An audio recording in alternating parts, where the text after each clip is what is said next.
Mob জাস্টিসের ঘটনা বেড়েই চলেছে। সম্প্রতি ঢাবি এবং জাবিতে দুজনকে গণপিটুনি দিয়ে মেরে ফেলা হয়েছে। এ সম্পর্কে বলবেন গণপিটুনি বা মব জাস্টিসের বিধান কি? বিধিবদ্ধ কর্তৃপক্ষ ছাড়া বিচার বা শাস্তি প্রয়োগের সুযোগ কারক আছে কিনা?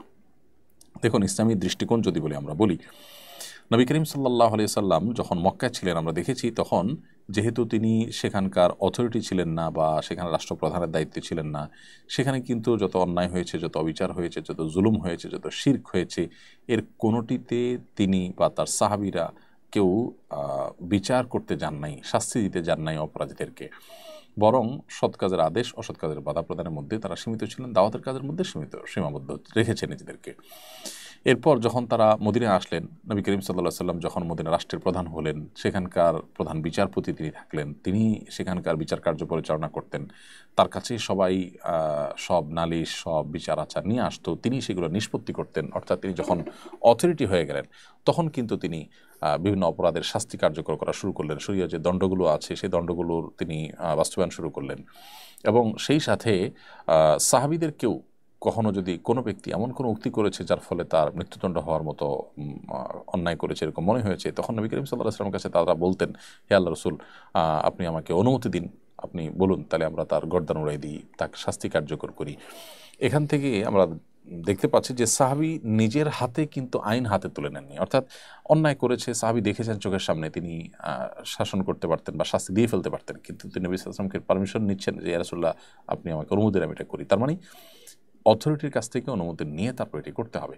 যে যা খুশি, যে যেখানে যাকে খুশি তাকে শাস্তি দিবে, বিচার করে ফেলবে, জাজমেন্টে চলে যাবে, এই জিনিসটা শরিয়া কখনো গ্রহণ করেনি।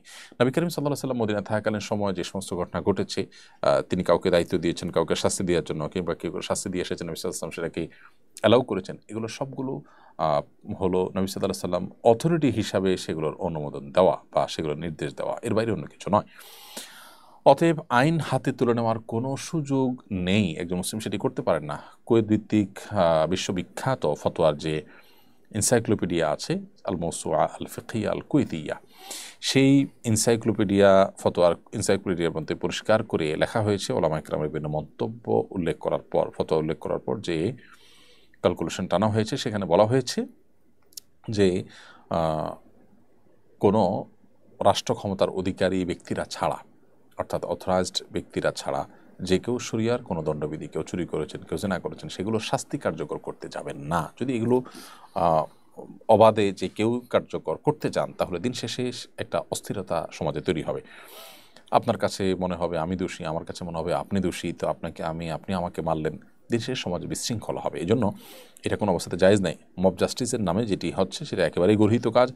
আর বিশেষ করে ঢাকা ইউনিভার্সিটিতে যে ঘটনাটা ঘটেছে, আর অন্য জায়গায় ঘটেছে, এটা বিশেষ করে ইউনিভার্সিটিতে, জাহাঙ্গীরনগরে অথবা ঢাকা ইউনিভার্সিটিতে যে সমস্ত হয়েছে, জাবিতে বা ঢাবিতে যে হয়েছে, এগুলো এত দুঃখজনক যে দেশের সবচেয়ে মেধাবী মানুষগুলো, তরুণরা যেখানে তাদের বিচরণ, সেই জায়গাটাতে এই ধরনের অনাকাঙ্ক্ষিত ঘটনা ঘটবে, দুঃখজনক ঘটনা ঘটবে, যে একজন মানসিক ভারসাম্যহীন মানুষ দেখলেই বোঝা যাচ্ছে যাকে, যে তিনি অসুস্থ, তাকে জাস্ট পিটিয়ে পিটিয়ে মেরে ফেলা হবে। এটা আসলে কোনোভাবেই গ্রহণযোগ্য হতে পারে না। সাধারণ মানুষের হৃদয়ে রেখাপাত করেছে এই অন্যায়, যার কারণে এই অন্যায়কারীদের দৃষ্টান্তমূলক শাস্তি কার্যকর করা দরকার। আমাদের দেশে দৃষ্টান্তমূলক শাস্তি না হওয়ার কারণেই কিন্তু অপরাধ কমে না, অপরাধ অনবরত বেড়েই চলে।